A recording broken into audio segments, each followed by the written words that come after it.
Good evening and happy Sunday. It's time for another Savvy Chat. And I'm Jen Hornjeff, your host from Savvy Cooperative. And today we have a super duper special edition Savvy Chat because on Tuesday, October 23rd, is the official anniversary of us opening our co-op for our patient members. And so we're really excited. We're going to be talking about lots of great stuff. But today, 2 days prior, we're really taking the time to stop and talk about some things with the co-op with our co-op members. We have with us today Kevin and Kim, who are two of our Savvy pioneers. They're also Savvy ambassadors for us, which means that they really kind of go above and beyond to help make sure that we can spread the word of this co-op. So we're joined by them today, as well as Katy, who is our community manager, who you may have heard from before or been chatting with. And today we're just going to have a quick little Savvy chat with our members to talk about the co-op and what year two looks like for us. So Kevin and Kim, please say hello. Hello. Hey, and Kim, where are you at? Hey, Jen. I am in Wisconsin. Excellent. And Kevin, where are you calling in from tonight? I'm calling from Connecticut. I have a rare day at home here. Fantastic. And Katy, where are you? Boulder, Colorado. Fantastic. And I am actually back in New York for a hot second, so between travels, and really excited to have you guys here today. And just to be able to kind of talk about the co-op, see where we're at this year. I know that you guys have kind of been with us from the beginning, so you've seen this whole arc, and just kind of want to be able to kind of break that down. But before we dive into talking specifically about the co-op, let's set the stage for people of who we are and kind of why we even care about this stuff. So Kim, why don't you start by just giving a quick little intro, a little bit more about yourself.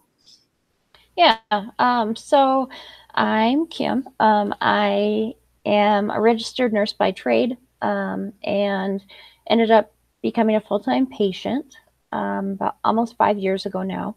And so I turned to patient advocacy and never really saw that as where my career would go, especially, staying at home, staring at the walls of your house and seeing if your dog's gonna learn how to talk to you.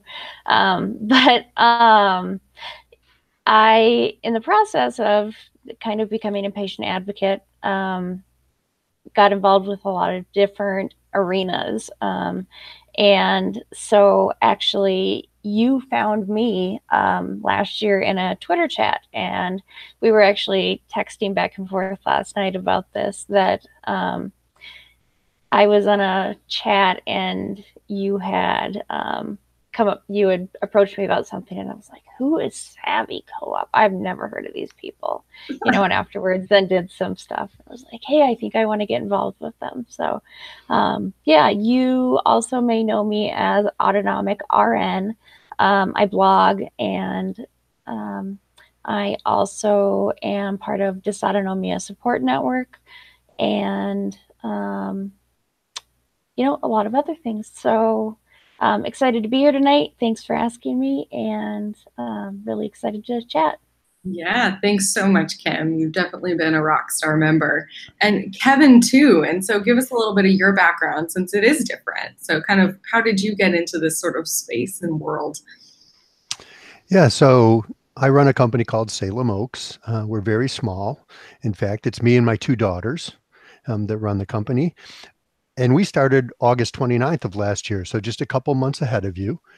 And I came out of pharma. I was at Pfizer doing research and development for about 30 years. And as I left the company, I realized that the patients actually needed some of what I had been doing internally at the business, which was teaching people how R&D happens. And so I started to try to figure out, how can I get there? How do I get my voice out there? How do I know who these patients are? And how do I tap in? And not too long after I was trying to figure this out, Savvy popped up in a Twitter feed or something, and I looked at it and I just loved it immediately. The news feed was fantastic. The idea of gigs was a great idea.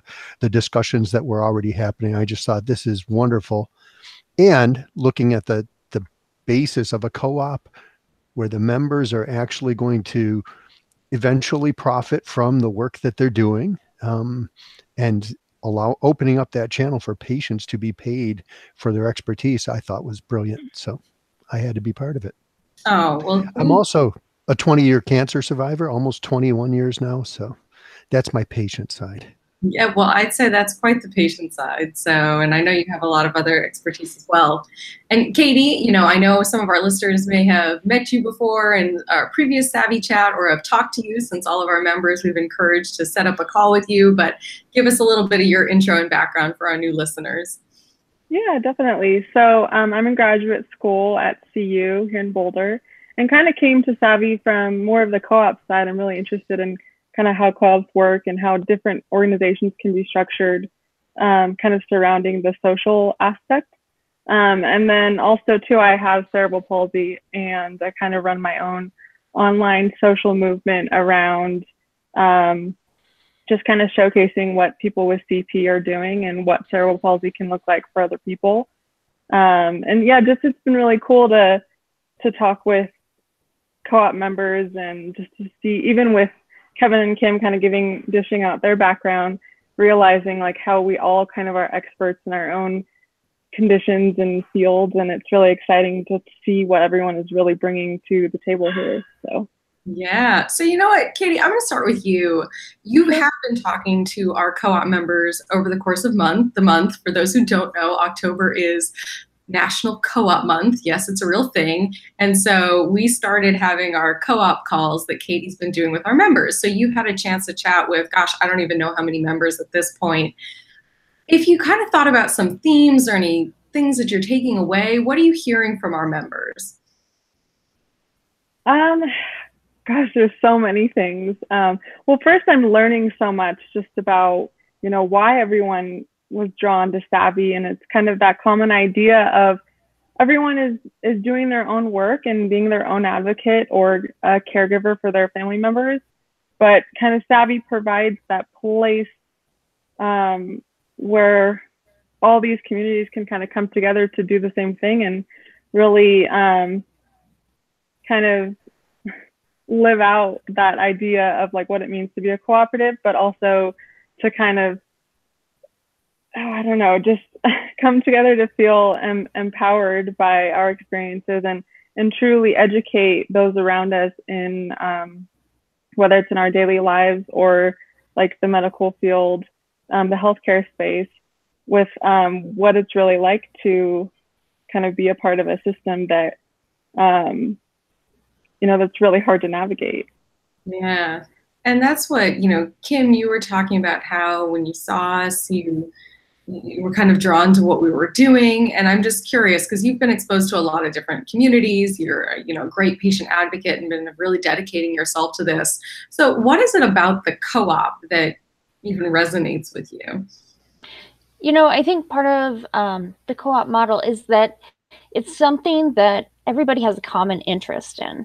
So, and it's something that we're all coming to voluntarily. Nobody's pushing us. Nobody's saying, you have to go do this. This is something that we are making an individual decision to join with others that have the same thought. We all want to improve the healthcare scene, you know,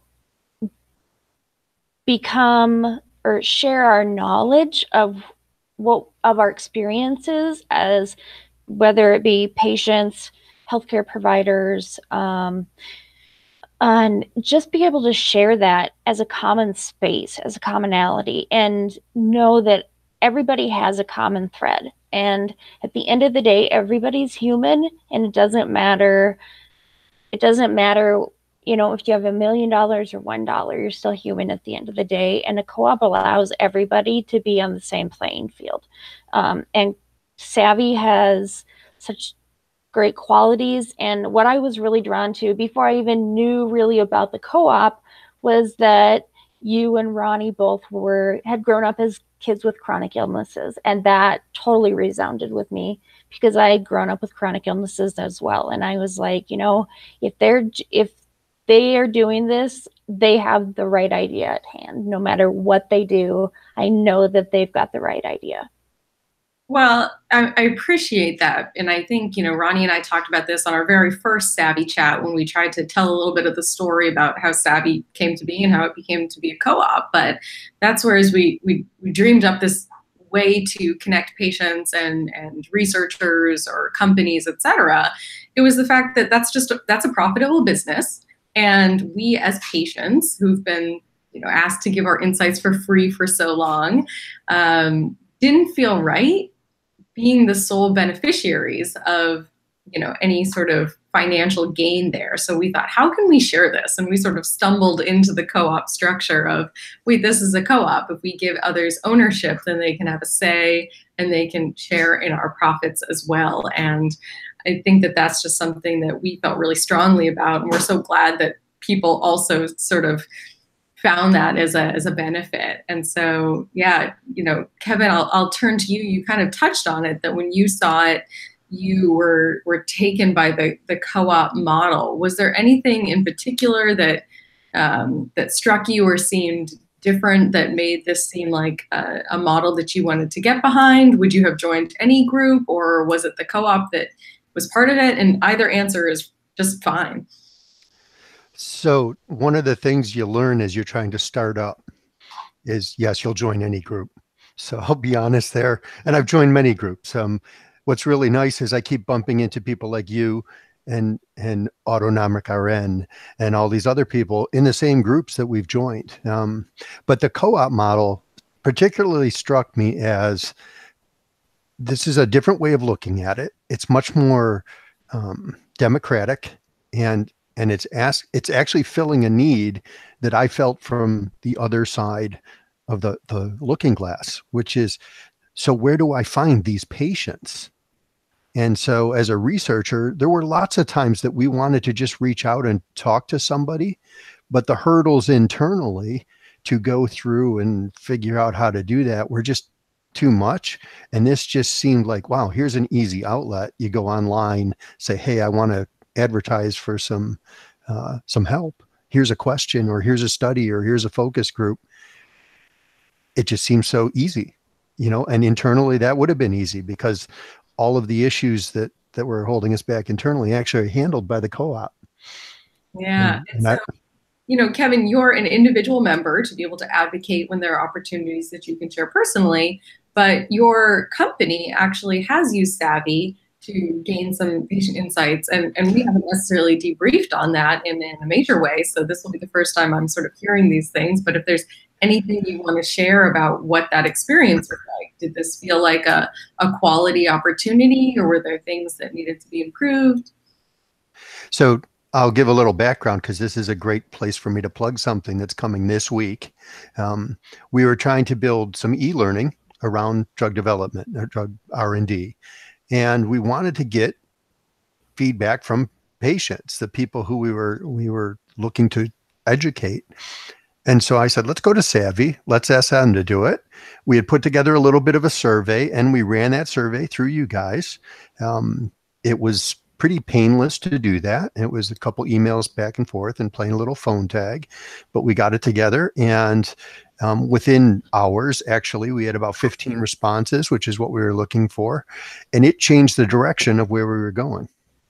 Wow. Well, so, I'm very glad to hear that. That was a positive response. And that's where, I think people don't necessarily even realize that we're a startup. This is our first year. So while we look to continue to improve that, of course, there are times that everything might not be perfect in its operations and being seamless, but that's something that we continue to grow and hope to expand all those offerings to make that easier both for our clients, but really trying to focus back on the patients to make sure we're delivering them value, and even provide other opportunities for people to share their expertise, because we know that, not every gig is applicable to each individual, and wanting to give them other opportunities to share. That's why we recently launched our Animate Health platform, where we can talk about these different chronic health conditions that people go through to define it from the patient experience. So that's one of the new things that we've been launching to give other people an opportunity to share. So kind of taking it back to Katy, you've certainly talked to our members, and I'm just kind of curious what you may have heard from, maybe any story that surprised you from our members, anything that really jumped out at you as either a personal story or something about how they kind of stumbled into sharing their experiences, or what drove them to advocacy. Yeah, I mean, Oh man, I wish I kind of thought about this a little bit more in detail beforehand. But I think what I'm surprised by is actually how many students I've spoken to. There's been a handful of PhD researchers and even some undergrad, and how they kind of came to the co-op of just wanting to learn more rather than like, so it's kind of, there's a lot of different motivations to join the co-op. And of course, the gigs and all that's great. But I think just the kind of desire to learn about certain conditions and educate themselves and even like potentially offer a gig based on their research. So I found that to be really interesting, is that, and they don't even consider themselves patients. Some of them, not of course all of them, but, the quote unquote healthy people are still interested in helping our healthcare system improve and kind of be designed with Savvy in mind. And I think that does kind of start at the level of the university. So that was a real kind of, and also too, I'm in graduate school, so it's kind of fun to relate on that end. Yeah, well, that's what, we really want to provide a platform for people at any level to be engaged. I was that grad student for 1,000 years, and it is hard. It's hard for students, it's hard for startups to connect with those patients. So that's really part of our drive, is to make sure that anybody with any budget, any sort of capacity level can still get quality insights, because call it a selfish reason, we patients want to make sure that they're going to go and do the best they possibly can. And it's really a disservice to the healthcare industry if we don't help those early innovators, because otherwise they'll get off on the wrong foot. So I'm glad to hear that they're part of this co-op. And I think it brings up an important point that this is a movement. It's not just about individual patients. It's really about all of us galvanizing together to say that it really matters that we can work together and, for lack of a better term, cooperate to make sure that we can continue this movement on, to make sure that we're working with patients and co-designing the future. And Kim, you are certainly ingrained in the patient community and are really active, not just in your patient community, but really getting the word out there to a lot of others. So what do you see in this space being really kind of one of the biggest things that you're hearing from the patient community about advocacy or, having their voice heard? What is sort of the temperature check of if patients want to be participating in these kind of opportunities? Honestly, I think patients love being asked what their opinions are and having a say in the changing scene of healthcare.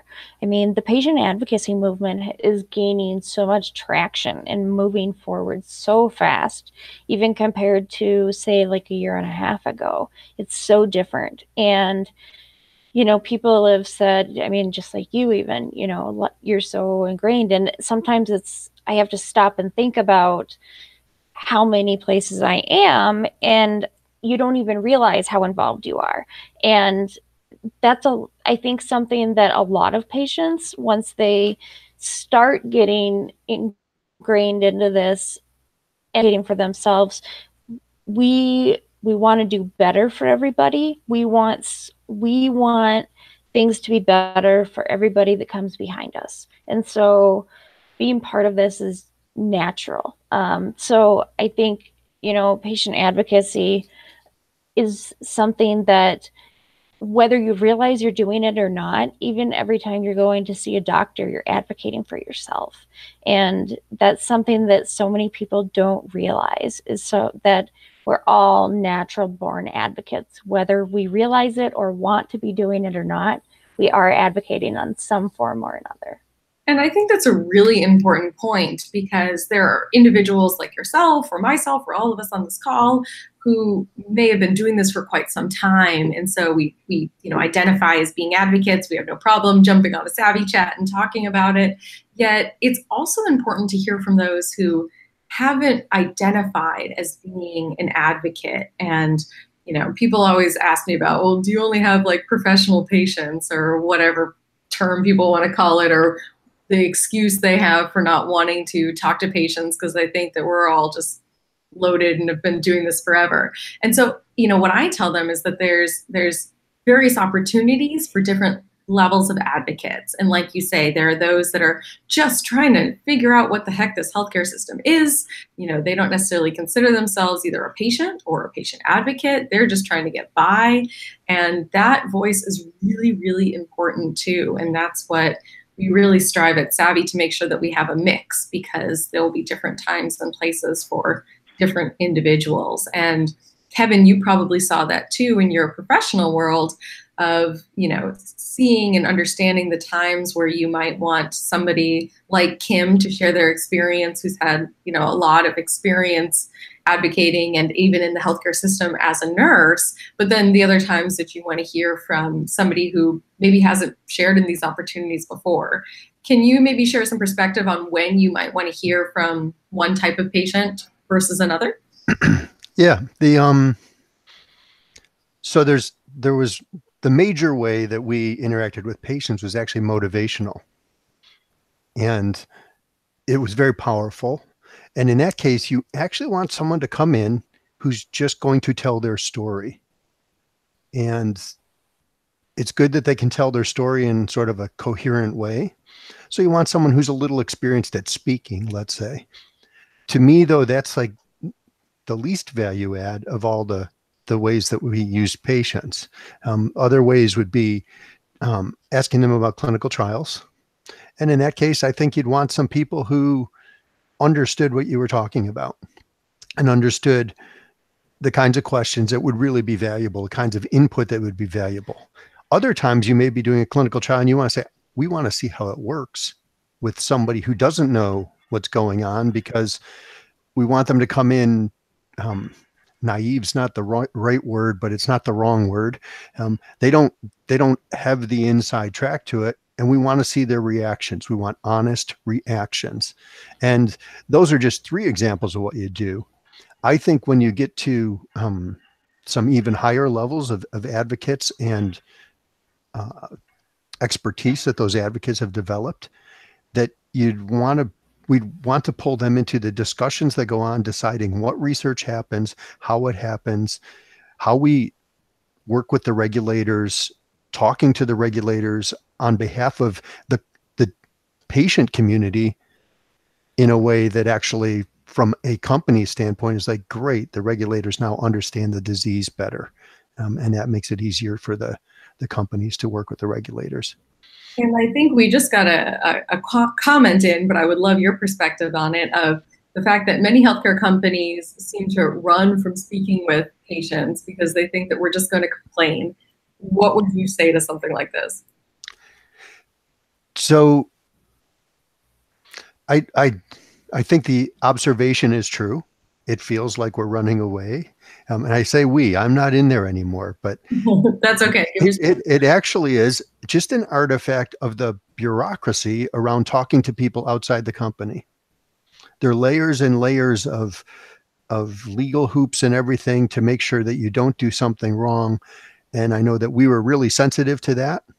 And that would hold us back and say, we don't know if we can get there with this. I don't think that anyone's worried about hearing complaints, but people do need to know that if you, like, not today, but when I was still there, if somebody said to me, hey, I was taking Zoloft and I got a terrible headache, it wouldn't go away for weeks, I was obligated within 24 hours to call the 800 number and give all the information I could on that report. Yeah. Which would mean I would say to my family before they get there, just, I don't need to hear all the complaints, because well, I think it brings up something that's really interesting that we see in the space versus pharma that has these regulations that you do have to report, versus some of the other companies that we work with, the new startups in the digital health space. It's a different ecosystem. And I think it also comes with the fact that they're different size companies. Pharma, especially big pharma, is enormous. And, it's a lot of bureaucracy even just to get anything done. But then we work with some of these nimble startups that, they want to get these insights they want to get this feedback and, really kind of quite quickly. And they may not even be thinking about any of sort of the regulations. So the opportunities are really vast, and different organizations will kind of approach it differently. But we are just excited to be working with these companies and helping them understand the fact that they want to be patient-centered, but they don't necessarily know how to navigate that yet. And Katy, I'll kind of turn it back to you because you've been chatting with our members. Have you heard any sort of feedback from people about the kind of companies or opportunities that they'd like to see more of? Is it that they like doing kind of interviews, or do they like doing user testing? We've had several testing out new apps. Have you heard any sort of feedback on that? Yeah, I mean, I think everyone loves the gigs. I don't know how you wouldn't, because it's like such a kind of easy way to share your experiences and make some quick cash, pretty much. But I think people like the app testing. I talked with one member about the Apple Watch gig that he was able to participate in, and he found that really cool. And but I think also that everyone's just excited to see more gigs in their spaces that they belong to. And so, I always encourage them. It's like, well, in order for us to be able to see more gigs, then it's totally up to us to kind of spread the word of Savvy and say how awesome this co-op is, so that we can have more of these opportunities for a greater group of people. Yeah, well, that certainly touches on something that goes back to, where are we as a co-op, and, what does next year look like? And that's what we have, sort of a chicken and the egg scenario. We want more people to be joining and to be identifying, more about themselves, so that we can continue to find the right opportunities for them. And so the more we get our patient communities behind this, then the more opportunities we'll be able to find for those specific conditions. I think right now we have a lot of excitement around things that are more what we consider like disease agnostic, because that means that more people can participate. But I think that, yes, that's what's like, where does year 2 look like? And it's just growing, so we can provide more of these opportunities. So kind of circling back on that, I would love to hear from each of our participants tonight of, what do you want to see? What does year 2 look like for you? If you had a magic wand, what can we do better? What can we provide more to our members? And dream big. What can we be doing? So Kim, I'll start with you. I mean, just seeing where Savvy has come in the last year is huge. So thinking of year 2 is something almost hard to imagine, just because there's so much potential there. The one thing I would look for is, I live in the Midwest, and a lot of the gigs are for East Coast or in person. So that's one of the things, is that's kind of limiting. And so it would be neat to be able to be on, like discussion panels or kind of more interactive things with other members. That would be something neat to see too. I think that would be something that I would love to do. Awesome. Yeah. We're trying for more of that, but I think that's also a call to action for our companies that might be listening, is thinking about how are you actually engaging those that might not be in the hot spots for innovation, the New Yorks, the Bostons, the Silicon Valleys. So thinking about how can we be having more virtual gigs to make sure we're hearing a more representative sample of those who might be spread out around the country. So thanks so much for bringing that up. So Kevin, what do you think? What can we be doing in year 2 that would really kind of excite you? So I think it would be good to hear the results of gigs. Yep. Not the actual, here's the data and what it's telling us, but the fact that a gig was completed and how many gigs have been completed, and maybe feedback from the customers, to try to build some momentum and energy that will draw the patients in to say, wow, this actually works. Because as we discussed in one of our calls, we got to build the patient base here to make this work. And so I think the more stories that we have that we can use to draw patients in, and although I don't identify, really closely with the cancer community because I've been past it for so long. But I talk to a lot of patients, and I talk to a lot of the rare disease foundations, and I've got a fairly wide network. I'd love to be able to tell them stories and say, you guys should tap into this. Yeah. Does that mean my time's up? No, it's super important, and that's something that we're really passionate about, that we've been trying to do more and more of, to make sure that we get that follow-up from those who are the gig receivers on the company or client end, so that they can share that. Because it's, as a patient myself, we just have been sharing our data or our insights, and you never know where it goes. It goes into a black hole, and that's something that the more we can share that back with the patients about how those insights made an impact, it's super empowering to know, oh my gosh, like I actually helped, and my experiences have meaning. So I think you're absolutely right. And we need to be, continuing to put pressure on those organizations to ensure that we hear how those insights ended up making an impact. Katie, you're on the inside, but tell me, what do you think? Where can we be doing better, and what can we look for in year 2?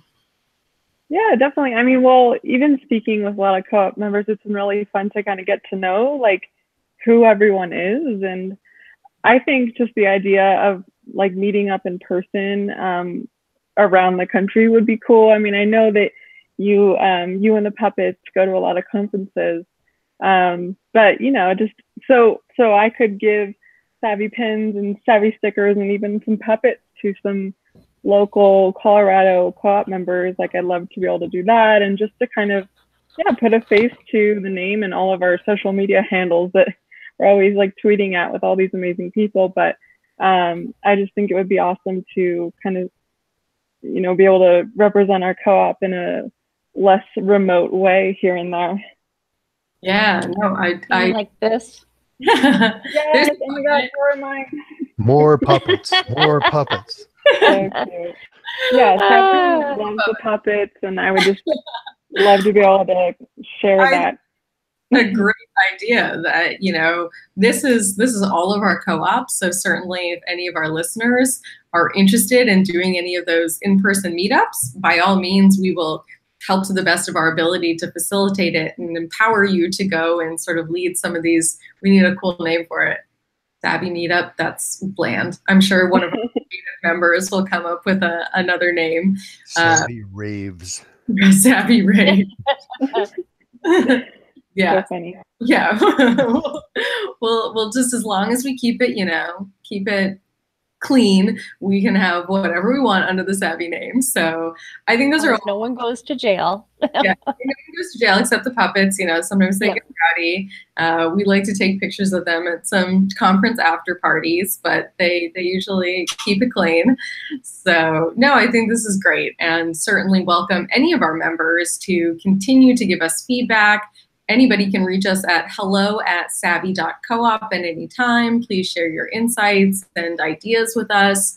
And please look forward to next week. We're going to be, kicking off a lot of things to get more engagement from our members, to give you guys more ownership on, how we kind of shape year 2. So get excited for that. We also have a super exciting announcement coming up. So please look forward to that too. It's going to be a really exciting next few months and next year.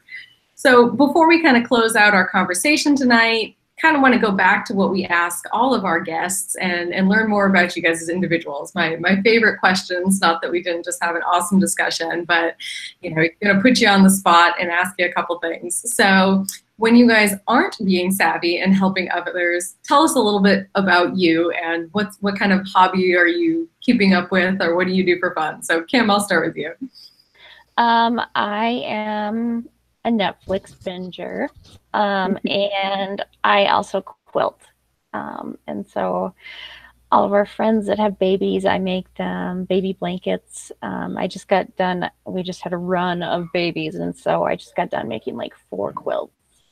So, were any of them twins or triplets, or all individual babies? No, I think everybody must have just planned it at the same time. That certainly can happen. And Kevin, how about you? What are you up to? So I spend a lot of time at our church, and I work with the youth at our church, and we do mission trips. This past year, we went to Houston to help people rebuild after the hurricane. And after this past couple weeks, we'll probably be going somewhere in the near future to help them. And I'm also really into sort of Christian rock music. Are you in a band? I actually do sing in our praise band. Nice. Are you going to sing for us now? No. No. That's good. Some people come up with like a Savvy band. You can't afford the licensing fees. Oh my gosh. You wouldn't cut us a deal? Yeah. And Katie, what about you? What's keeping you busy these days aside from school? Yeah, I've actually been training for this crazy adventure experience next month in the Florida Keys. It's a 3-day, 120-mile kayak and bike from Key Largo to Key West. And it's through a foundation that supports women who've experienced medical setbacks called Project Athena Foundation. So they're flying me out there, and I'm going to hope for the best and see if I can make it. So it'll be, Is that something that people can donate to?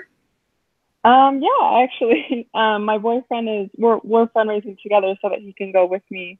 I can maybe send the link out or something or have you post it.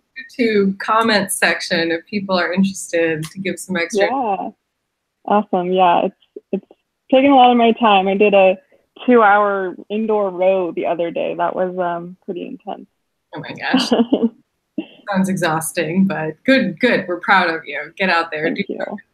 Awesome. Well, my other favorite question I like to ask people is kind of what's something quirky that people might not know about you, especially get to know our members a little bit better. We all have such diverse interests, but what's that kind of one thing that maybe people don't necessarily know? So Kevin, I'll start with you first this time. I don't know. It's kind of hard to pick out your own quirks because it isn't that the normal. But I think something that people sometimes find surprising. I used to play rugby and was pretty heavily into it. Any big injuries? Pardon me? Any injuries? I used to play rugby, so yes. But they were mostly minor. Only a few actually required the hospital at all. But it was fun and kind of outside of what I do now. Yeah. And Kim, what about you? I started riding horses when I was 3. Wow. How do you even fit on a horse? Yep. So I haven't ridden now since I got sick, but I probably had injuries, and mine did require hospital stays, concussions, falling off. Not rugby. So not rugby. No. And Katie, what about you? I don't know either. Like Kevin, it just seems kind of like a normal, and I don't know how to point out my weirdness, but I'm sure it's there. But I'm an identical twin, so people are always kind of surprised by that. And we're actually together in New York last weekend, and people would be like, "Are you guys related?" And I said, "No, not at all." And they would just look at us like, and I'm like, "Yeah, of course we're related. Like, we're identical." Yeah, no kidding. That's always fun. That's so funny.